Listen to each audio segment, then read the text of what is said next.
Hello और स्वागत है इस बेहतरीन एग्जाम रिव्यू गाइड में। अगर आप फार्मेसी या मेडिकल फील्ड से जुड़े हैं तो ये मास्टर क्लास आपके लिए ही है। आज हम फार्मास्यूटिकल कैप्सूल्स को पूरी तरह से डीकोड करने वाले हैं। मतलब एग्जाम में जो ट्रिकी सवाल आते हैं ना, बस उन्हें ही आसान बनाएंगे। तो चलिए बिना किसी देरी के शुरू करते हैं। तो आज का हमारा रोड मैप क्या है? हम कुल 5 चीजें कवर करेंगे। पहला, कैप्सूल और जिलेटिन के बेसिक्स। दूसरा, हार्ड और सॉफ्ट कैप्सूल का अंतर। तीसरा, हार्ड कैप्सूल कैसे बनते हैं।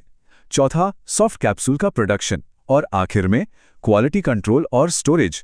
बस ये 5 टॉपिक्स और आपके एग्जाम के मार्क्स पक्के। चलिए सीधा गोता लगाते हैं हमारे पहले सेक्शन में, कैप्सूल और जिलेटिन के बिल्कुल बेसिक्स। अब सबसे बुनियादी सवाल, आखिर ये कैप्सूल है क्या? टेक्निकली बोलें तो ये एक सॉलिड डोजेज फॉर्म है। इसमें होता क्या है कि हम असली दवा को एक पानी में घुलनशील यानी वाटर सॉल्युबल खोल या एनवेलप के अंदर पैक कर देते हैं। इसका सीधा सा लॉजिक ये है कि जैसे ये शरीर के अंदर जाए, इसका खोल पानी के संपर्क में आते ही घुल जाए और दवा एकदम सही जगह पर रिलीज हो जाए। Simple right? अब एग्जामिनर्स को जो चीज़ बहुत पसंद है वो हैं इसके फायदे और नुकसान। फायदों की बात करें तो सबसे बड़ा फायदा ये दवा की उस कड़वी गंध और खराब स्वाद को एकदम छुपा लेता है। और हाँ, थोड़ा सा नम होते ही ये इतना चिकना हो जाता है कि इसे निगलना बहुत आसान है। लेकिन ध्यान दीजिए, इसके नुकसान भी उतने ही क्रिटिकल हैं। जो दवाएं हाइग्रोस्कोपिक होती हैं, मतलब जो नमी खींचती हैं, वो इस कैप्सूल के शेल से ही नमी सोखकर उसे एकदम क्रिस्पी या भंगुर बना देती हैं। और तो और, अगर आप इसमें बहुत ज़्यादा कॉन्सेंट्रेटेड दवा डाल देंगे ना, तो वो पेट में जाती एक साथ फट से रिलीज होगी और भयंकर जलन पैदा कर सकती है। तो भाई, ये जो चमत्कारी खोल है ये आखिर बनता किस चीज से है? जवाब है जिलेटिन। ये एक पारभासी यानी ट्रांसलूसेंट, रंगहीन और बिना किसी स्वाद वाला कंपाउंड है। अब एग्जाम में जो कैच है वो ये है कि ये बनता कैसे है।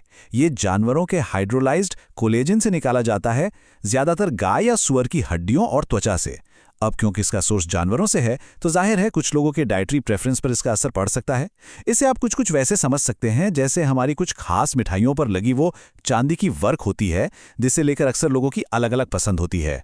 ओके, तो अब हम बढ़ते हैं सेक्शन 2 की तरफ, हार्ड बनाम सॉफ्ट कैप्सूल।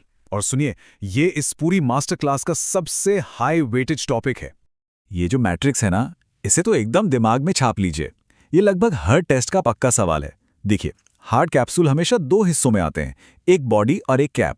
और इनके अंदर पाउडर या छोटे छोटे पैलेट्स जैसी ठोस चीजें भरी जाती हैं। वहीं दूसरी तरफ सॉफ्ट कैप्सूल सिर्फ एक सिंगल सील किए हुए टुकड़े में आते हैं और इनके अंदर हमेशा लिक्विड, तेल या पेस्ट होता है। शेप्स की बात करें तो हार्ड वाले सिर्फ सिलिंड्रिकल यानी बेलनाकार होते हैं, जबकि सॉफ्ट वाले गोल, अंडाकार कैसे भी हो सकते हैं। और हाँ, सबसे जरूरी बात, हार्ड कैप्सूल को अपारदर्शी यानी ओपेक बनाने के लिए उसमें टाइटेनियम डाइऑक्साइड मिलाया जाता है, जबकि सॉफ्ट कैप्सूल को लचीला बनाने के लिए ग्लिसरीन जैसे प्लास्टिसाइजर और फंगस से बचाने के लिए प्रिजर्वेटिव्स की जरूरत पड़ती है। ये एकदम गेम चेंजर फैक्ट है। अब आते हैं एक ऐसे 1 मार्क ट्रिविया पर जो सीधे सीधे एग्जाम में छपता है। कैप्सूल के साइज, बस 2 नंबर याद रखने हैं। सबसे बड़ा कैप्सूल साइज है COOO यानी 000, जो लगभग 1 इंच लंबा होता है।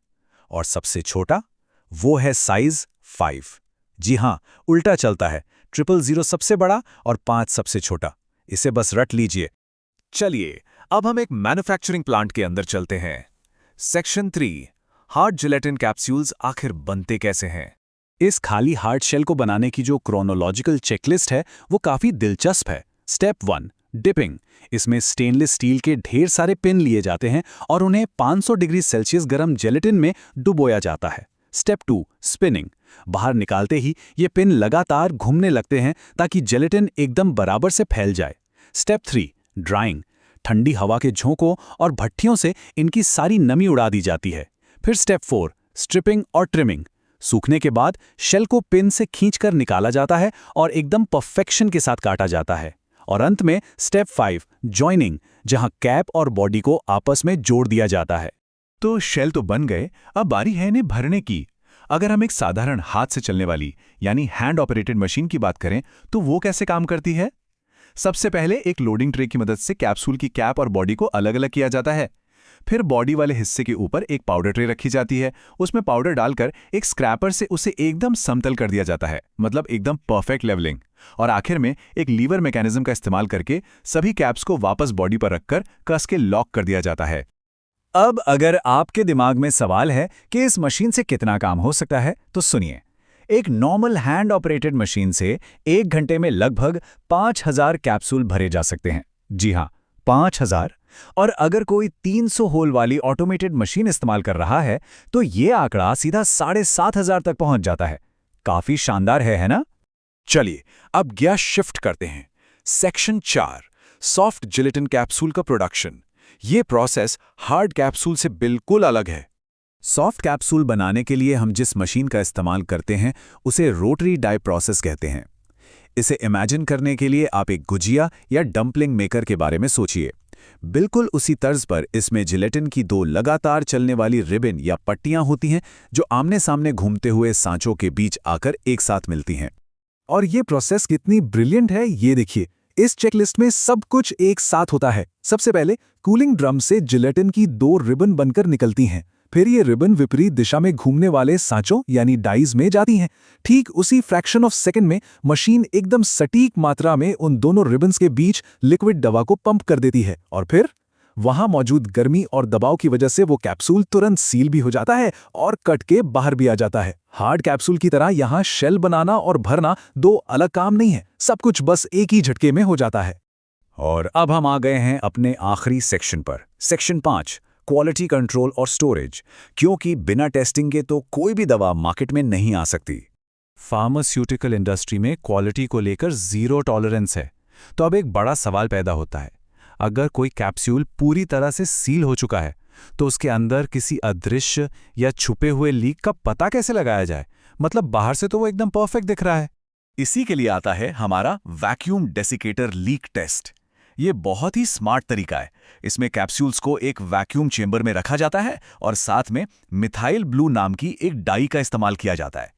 अब अगर किसी भी कैप्सूल में सुई के नोक के बराबर भी छेद होगा ना, तो वैक्यूम के दबाव से या तो वो कैप्सूल अपना आकार खो देगा और सिकुड़ जाएगा, या फिर वो मिथाइल ब्लू डाई उस छेद से अंदर घुस जाएगी और अंदर की सारी दवा नीली पड़ जाएगी। इससे मैन्युफैक्चरर्स को तुरंत पता चल जाता है कि कौन सा कैप्सूल फेल हुआ है। एकदम सिंपल और बहुत ही इफेक्टिव। अब आती है हमारी आखिरी चेकलिस्ट, जो एग्जाम और रियल लाइफ स्टोरेज दोनों के लिए बेहद जरूरी है। कैप्सूल्स को सही सलामत रखने के लिए उनका मॉइस्चर कंटेंट यानी नमी का स्तर हमेशा 13 से 16% के बीच मेंटेन होना चाहिए, और जो रिलेटिव ह्यूमिडिटी है वो 40% से 60% के बीच होनी चाहिए। ये नंबर्स रट लीजिए, क्योंकि अगर ये शर्तें बिगड़ी तो क्या होगा? या तो कैप्सूल एकदम कड़क होकर टूट जाएंगे या फिर इतने नरम पड़ जाएंगे कि आपस में ही चिपकने लगेंगे। तो देखिए कितनी मजेदार बात है ना। वो कैप्सूल जिसे हम बस पानी के साथ पल भर में निगल लेते हैं, असल में उसके पीछे फार्मास्यूटिकल इंजीनियरिंग की एक पूरी की पूरी मास्टर क्लास छुपी होती है। जरा सोचिए, रोजमर्रा के मेडिकल साइंस में ऐसे और कितने अदृश्य चमत्कार हमारे चारों तरफ मौजूद होंगे। इस सवाल पर जरूर गौर कीजिएगा। खैर, मुझे उम्मीद है कि ये एग्जाम रिव्यू गाइड आपकी बहुत काम आएगी। आज हमारे साथ इस ज्ञान के सफर में जुड़ने के लिए आपका बहुत बहुत शुक्रिया।